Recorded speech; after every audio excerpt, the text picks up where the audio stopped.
അപ്പോൾ ഇന്നത്തെ വീഡിയോ എന്താണെന്ന് നോക്കിയാലോ. ഇന്ന് നമ്മൾ തട്ടുകട കോളിഫ്ലവർ ഫ്രൈ ആണ് റെഡിയാക്കാൻ പോകുന്നത്. അപ്പോൾ ആദ്യം നമ്മൾ കോളിഫ്ലവർ ഇതുപോലെ കട്ട് ചെയ്തെടുക്കാം. അതിനുശേഷം നമുക്ക് ഉപ്പും മഞ്ഞൾപ്പൊടിയും നന്നായി ഇട്ട് തിളപ്പിച്ച വെള്ളത്തിലേക്ക് കോളിഫ്ലവർ ഇട്ട് കൊടുക്കണം. എന്നിട്ടൊരു 15 മിനിറ്റ് അല്ലെങ്കിൽ ഒരു അരമണിക്കൂർ വെക്കണം. കോളിഫ്ലവർ വറുക്കാനുള്ള പൊടിയാണ്. നമുക്ക് ചില്ലി ചിക്കൻ പൊടി എന്ന് പറഞ്ഞാൽ കടകളിൽ വാങ്ങിക്കാൻ കിട്ടും, അതാണ്. അതിലേക്ക് നമുക്ക് കുറച്ച് മൈദ ചേർത്ത് കൊടുക്കാം. നമുക്ക് കുറച്ച് കടലമാവും ചേർത്ത് കൊടുക്കാം. കൊടുക്കുന്നത് അരിപ്പൊടിയാണ്. ഇതിൻ്റെ പകരം കോൺഫ്ലവർ വേണ്ടവർക്ക് കോൺഫ്ലവർ ചേർക്കാം. പിന്നെ നമ്മൾ ചേർത്ത് കൊടുക്കുന്നത് മുളക് പൊടിയാണ്. ഓൾറെഡി നമ്മൾ ഫ്രൈ ചെയ്യേണ്ട മസാല ചേർത്ത് കൊടുത്തത് കൊണ്ട് തന്നെ നല്ല റെഡ് കളർ കിട്ടും. അപ്പോൾ ആവശ്യത്തിനുള്ള എരിവിന് ആവശ്യത്തിനുള്ള മുളക് പൊടി ചേർത്ത് കൊടുക്കാം. പൊടി നമുക്ക് കടയിൽ കിട്ടും. അതിൽ ഓൾറെഡി കളർ ആഡഡ് ആയിരിക്കും. ഇതിപ്പോൾ വെള്ളം ഒഴിച്ച് കഴിഞ്ഞാൽ തന്നെ റെഡ് കളർ പോലെ ആവും. അപ്പോൾ ഈ പൊടി ഉണ്ടെങ്കിൽ നമുക്ക് ഇത് മാത്രം ഇട്ടിട്ട് ഒരു മുട്ടയും നാരങ്ങ ഒഴിച്ചിട്ട് ഉണ്ടാക്കാം. അല്ലെങ്കിൽ കോൺഫ്ലവർ, മൈദ ഇതൊക്കെ നമുക്ക് ആഡ് ചെയ്ത് കൊടുക്കാം. അപ്പോൾ ഞാൻ പറഞ്ഞു ഇത് നമുക്ക് മിക്സ് ചെയ്ത് കൊടുക്കാം. ഓൾറെഡി ആ ചില്ലി ഫ്രൈയിൽ ഉപ്പ് ഉണ്ടാവും. അത് നോക്കിയിട്ട് വേണം നമ്മൾ ഉപ്പ് ആഡ് ചെയ്ത് കൊടുക്കാൻ വേണ്ടിയിട്ട്. കളർ വേണ്ടവർക്ക്, നല്ല റെഡ് കളർ വേണ്ടവർക്ക് ഫുഡ് കളർ ആഡ് ചെയ്യാം. ഞാൻ അപ്പോൾ അതൊന്നും ആഡ് ചെയ്യുന്നില്ല. നമ്മുടെ ഈ ചിക്കൻ ഫ്രൈയിൽ ആ പൊടിയിൽ തന്നെ അത്യാവശ്യം കളർ കിട്ടും. നമുക്ക് ഉപ്പ് ആഡ് ചെയ്ത് കൊടുക്കാം. നമുക്ക് ഉപ്പ് ആവശ്യത്തിന് നോക്കിയിട്ട് ആഡ് ചെയ്താൽ മതി, അല്ലെങ്കിൽ ഉപ്പ് വേഗം കൂടും. നമുക്ക് കോളിഫ്ലവർ ഇട്ട് കൊടുക്കാം.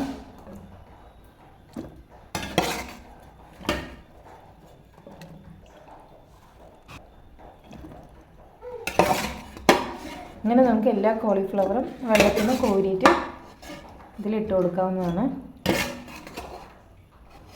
തട്ടുകട സ്റ്റൈൽ കോളിഫ്ലവർ ഫ്രൈ ആണ് ട്രൈ ചെയ്യുന്നത്. എന്തായാലും ഉപ്പും മഞ്ഞൾപ്പൊടിയും ചേർത്ത് തിളച്ച വെള്ളത്തിൽ ഇട്ട് കൊടുത്ത് ഒരു 10-15 മിനിറ്റോളം നമ്മൾ കോളിഫ്ലവർ എന്തായാലും വെള്ളത്തിലിട്ട് വെക്കണം. എന്നാലാണ് അതിൽ പുഴുവും അതുപോലെ തന്നെ അതിലുള്ള ബാക്ടീരിയാസൊക്കെ പോവുള്ളൂ. അങ്ങനെ നമുക്ക് കണ്ണിൽ കാണാൻ പറ്റാത്ത രീതിയിലുള്ള അണുക്കളൊക്കെ അതിലുണ്ടാവും. അപ്പോൾ അത് പോകണമെങ്കിൽ, അത് ക്ലീൻ ആവണമെന്നുണ്ടെങ്കിൽ നമ്മൾ ആഡ് ചെയ്ത് കൊടുക്കണം. വീഡിയോ എടുക്കാം. നന്നായിട്ട് നമുക്ക് കൈ കൊണ്ട് തന്നെ മിക്സ് ചെയ്ത് കൊടുക്കാം. ഓൾറെഡി നമ്മൾ കോളിഫ്ലവറിൽ വെള്ളം ഉണ്ടാവും, അതിലിട്ട് വെച്ചത് കോരി ഇട്ടതുകൊണ്ട്. അപ്പോൾ അത് നോക്കിയിട്ട് നമുക്ക് വെള്ളം ആഡ് ചെയ്ത് കൊടുത്താൽ മതി.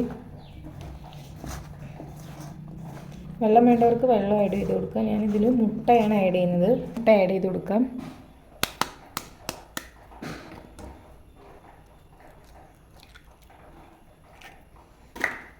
മുട്ട ആഡ് ചെയ്ത് നന്നായി മിക്സ് ചെയ്ത് കൊടുക്കാം. കളർ വേണ്ടവർക്ക് കളർ പൊടി ആഡ് ചെയ്യാവുന്നതാണ്. നമ്മളിപ്പോൾ കളർ പൊടിയൊന്നും ആഡ് ചെയ്യുന്നില്ല, ഓൾറെഡി ഇതിലുള്ള കളർ കൊടുക്കാം. നമ്മൾ കുറച്ച് വെള്ളം ആഡ് ചെയ്ത് കൊടുത്ത് നന്നായിട്ട് മിക്സ് ചെയ്തെടുക്കാം. മസാലയൊക്കെ പുരട്ടി വെച്ചിട്ടുണ്ട്. നമുക്കിതൊരു അരമണിക്കൂർ മൂടി വയ്ക്കാം. അപ്പം നമ്മൾ എണ്ണ ചൂടാകാൻ വെച്ചിട്ടുണ്ട്. എണ്ണ നന്നായി തിളച്ച് വരുമ്പോൾ നമുക്കിതിലേക്ക് ഇട്ട് കൊടുക്കാം. നമുക്ക് ഓരോന്നോരോന്നായിട്ട് ഇട്ട് കൊടുക്കാം. അല്ലാന്നുണ്ടെങ്കിൽ അത് എല്ലാം കൂടെ കട്ട പോലെയാവും. നമുക്ക് ഓരോന്നോരോന്നായിട്ട്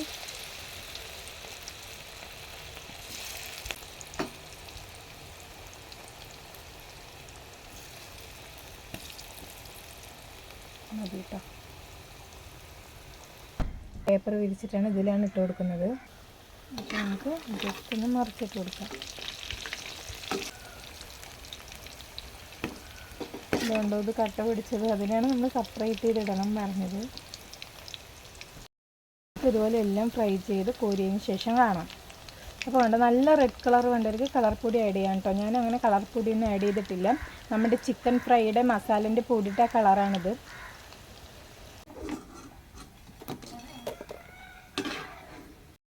അപ്പോൾ ഇത്രയേ ഉള്ളൂ നമ്മുടെ തട്ടുകട കോളിഫ്ലവർ ഫ്രൈ. അപ്പോൾ എല്ലാവരും ട്രൈ ചെയ്ത് നോക്കി ഫീഡ്ബാക്ക് അറിയിക്കണം. ഇഷ്ടപ്പെട്ട് കഴിഞ്ഞാൽ നമ്മുടെ വീഡിയോ ലൈക്ക് ചെയ്യുക, ഷെയർ ചെയ്യുക, സബ്സ്ക്രൈബ് ചെയ്യുക. അടുത്തൊരു വീഡിയോയുമായി വരുന്നവരേക്കും ബൈ.